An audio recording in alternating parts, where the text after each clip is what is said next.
Welcome to another episode of the Struggle and Strive podcast with Cornerstone Healing Center. Today, it is an honor to have an old friend and colleague with me today. I've got Chris Riley from Crossroads Inc. How you doing, Estel? I'm great. How are you today, Chris? I'm doing well, man. Thanks for having me out. Yeah, thanks for coming out. This weather's amazing this time of year in Phoenix. Absolutely. It's going to continue to get hotter, but let's enjoy it while we can. That's right. I feel like the first part of the summer, it's like being a frog in hot water. I feel like early June isn't that bad, even though it does get hot. It starts to get a little warm, but in the 90s, 95s, that's still doable. Yeah, it's like July. It's like August. Yeah. When the heat's just dragging on, you're just done with it. Get me to December. Did you grow up here in Phoenix area? More or less. I moved out here in 1986 from California. I was a Southern California kid. So I was 14 when I moved out here. Oh, okay. And where'd you go to high school? Barry Goldwater. Okay, yeah, absolutely. Up there on 27th Ave. It's funny, when we moved out here, it was the end of 8th grade, and Barry Goldwater was a brand new school, so I was the first freshman class to go through that school and graduate there. It was all 4 years. That's wild. Yeah. I met Barry Jr. For the first time just like a few weeks ago. Wow. Just randomly. Very cool. Yeah. Interesting guy. Yeah, I bet. So you went to high school out here.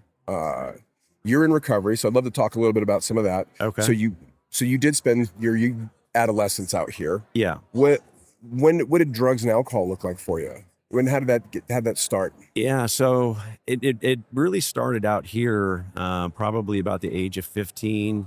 My neighbor and I were swimming in his pool, and his mom had some beers in the fridge, and we're like, let's try it out. Sounds legit to me. Yeah, so we got on the roof and we shotgunned a beer and then jumped in the pool. And I remember getting this warm feeling, and then it just kind of took off from there. And if I can pause you, I think anybody would get a warm feeling from what you just described. That sounds like a great day for most, especially for dudes. Like, you want to have a cold beer and then jump in the pool from the roof. From the roof, it was what movies are made of. Yeah. And it was, of course, in the middle of the summertime, so it was hot. And but so I dabbled a little bit with alcohol, but I raced BMX out here, bicycle motocross, and from 1986 to 1990. So I was really involved in that. And so I didn't really get involved too heavy into drugs or alcohol at that point. But when I stopped racing at 18, that's when it just opened up at the floodgates, the marijuana and the cocaine, the methamphetamine. It was speed back then, crank. Yep. And once I hit that, it was just off the ground, off the tracks running. Yeah. Yeah. How old were you when you sobered up then? I was 32. I was about to turn 33, and so I got sober January 22nd, 2005, and I turned 33 in February of 2005. So right at that pivotal point in my life. So first of all, congratulations on your sobriety. Congratulations on your walk with God, on your amazing family, your amazing career. It's been an awesome experience to be a fly on the wall and watch your life grow and expand in so many ways. Yeah, appreciate that. If you don't mind, I know the story. Would you mind telling us the story of when you were newly sober, living it, because you checked into Crossroads? Well, let's get into that. Okay. What got you to Crossroads? How'd you decide I tap out, I need help? Yeah. How did that happen? Yeah. So at 32, I'd been running amok, job to job to job to no job, apartment to no apartment, living on couches, living on the streets. And I found myself at I-17 and Camelback, and was getting ready to jump off the bridge into traffic. And a voice inside me said, go to the VA, because I'm a veteran. I served from 93 to 97. Thank you for your service. Thank you. And so I went to the VA, and I sat down with a counselor, and he said, you need residential treatment, or you need a halfway house type deal. And I said, okay. He said, you can go to this place called Cass, or you can go to this place called Crossroads. No choice. I said, man, set me up with Crossroads. I had no idea what Crossroads was. And they sent me to the location at 35th Avenue in Orangewood. Yep, I know it And it's crazy. I used to drive by there all the time to go get dope. And I never knew that place was there, never knew it was a halfway house, never knew it was transitional living. But here I am, and I'm like, wow. So they sent me there on a VA contract. And back then, the VA would pay for 30 days of treatment. then you would pay for 30 days of treatment, and the VA would pay for 30 days of treatment. So you get 90 days of treatment for basically 30 days. And I was still in my addiction. I was like, well, that sounds like a good deal to me. 3 meals, a hot cot. And so that's what I did. And I got a sponsor and went to meetings and did the things that, I was supposed to do, but I wasn't really bought in. Yeah. And I knew I wasn't going to stay sober. I mean, it's just they're kind of going through the motions. So in about June of 2004, that was 2004. So June of 2004, I left. I went back to the couches, the streets, the drugs, the booze. And finally, I got a job, and it was weird. I would get paid on the 5th and the 20th. And it was like clockwork. I'd get paid on the 5th. I wouldn't show up to the 7th. I'd get paid on the 20th. I wouldn't come back to the 23rd. And finally, the administrator of the clinic I worked at said, look, I had told her that about Crossroads. And she said, I called her up one morning on the 22nd of January, 2005. And I said, do I still have a job? And she's like, if you go to Crossroads, you'll have a job. So I said, all right. So I kind of went there on, I'm in one last ditch. Under some duress. Under some duress. Hey, it works well that way. I like a little skin in the game. Yeah, and it was going to hold me accountable to these folks. Yeah. And so the real turning point, though, was, so that was January 22nd. I got dropped off at Crossroads West again and was in the bunkhouse, which was like an overflow area. And I went to work the next week, and I started going to church with my buddy who I worked with for Bible study on Wednesday nights. You still have that buddy? You guys still friends? Yeah, still friends. Oh, I love that. John Ross. Yeah, good Love guy. that. And so I started going to this Bible study with him, really under the pretense that I could get off property. Yeah, I love it. I was always working an angle. Absolutely. But I started finding this need being felt and this connection being made. And the church I was going to is off of 34th Street in Choya. Mm-hmm. And the pastor's name there is Pastor Beers, of all names. And I was like, man, this is a sign. This has got to be a sign. God wants me sober. Yeah. Send me Pastor Beers. Send me to Pastor Beers. And so after about 6 weeks, I got saved. And about 6 weeks later, on April 3rd, I got baptized. That's what I want to know about. I want to hear about the baptism story. So the baptism was what changed it all. I went in, and I was the only one getting baptized that day, and he no turned pressure. No pressure, yeah. And I was the new guy because it was a small church, and I was known as the drug addict in the church who's getting well by God. And so he said, do you want to say anything to the congregation? And I said, I'm here to accept Jesus Christ in my life and as my Lord and Savior. So he's getting ready to dunk me, and he says, do you want to say anything before I put you under?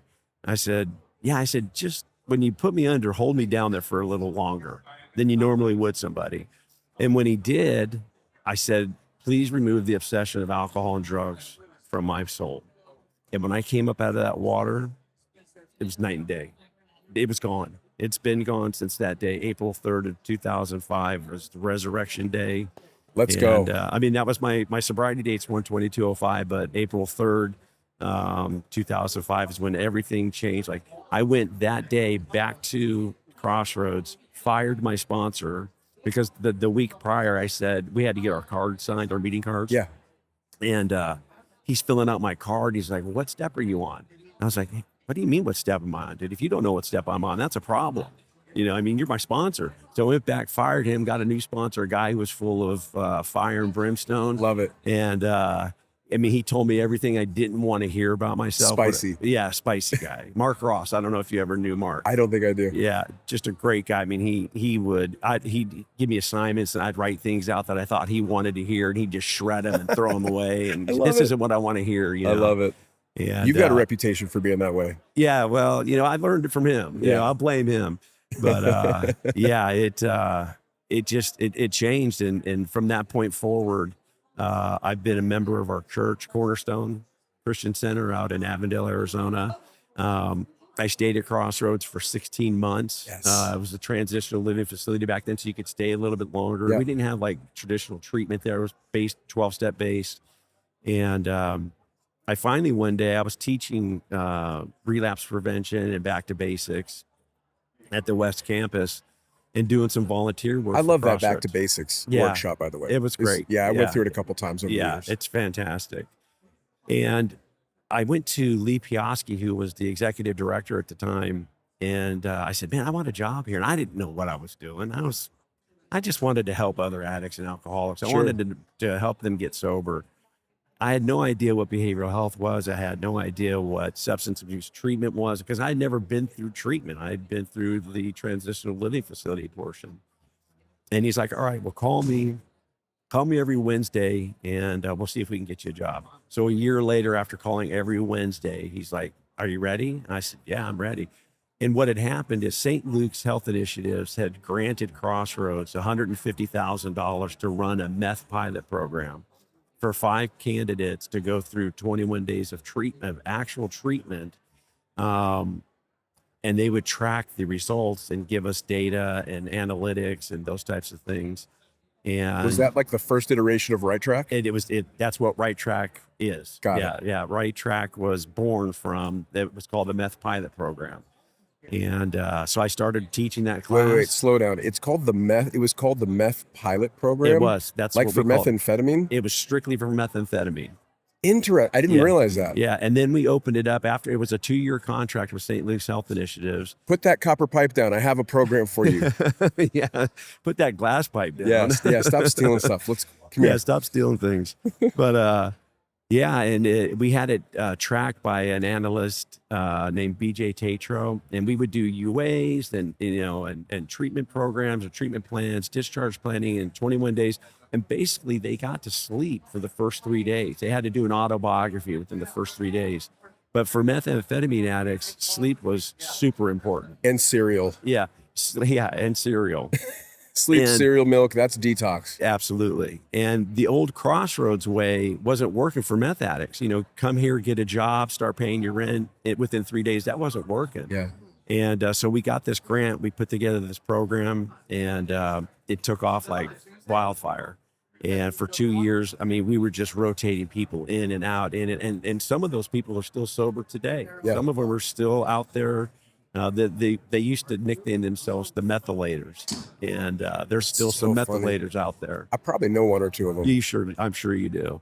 And so we did this pilot program. 2 years was up, and then we opened it up to opioids. We opened it up to alcoholism, to marijuana, cocaine. We tweaked the program a little bit. We made it initially a 30-day program, then a 45-day program, then a 60-day program.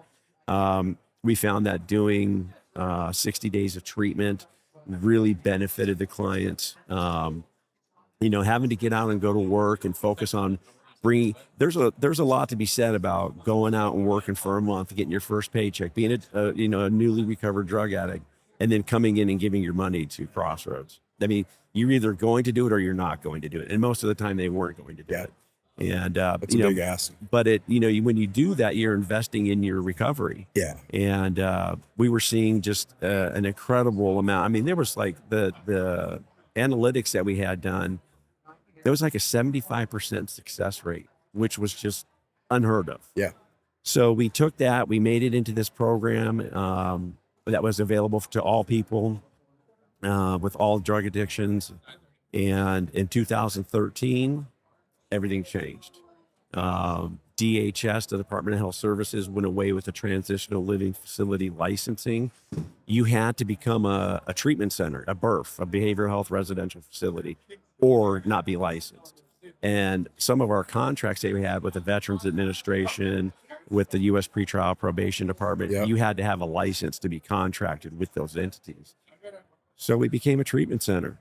And a year later, Arizona became a Medicaid expansion state.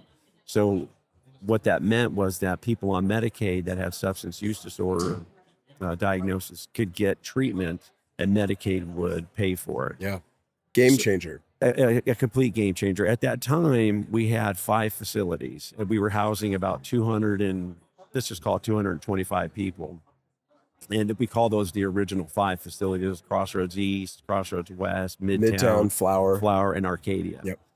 When we started taking Medicaid, we opened up 5 additional facilities within a very short period of time, because there was more people than we could help. We'd have 15, 20, 30 people at the door wanting to come in for treatment and only have 10 beds available.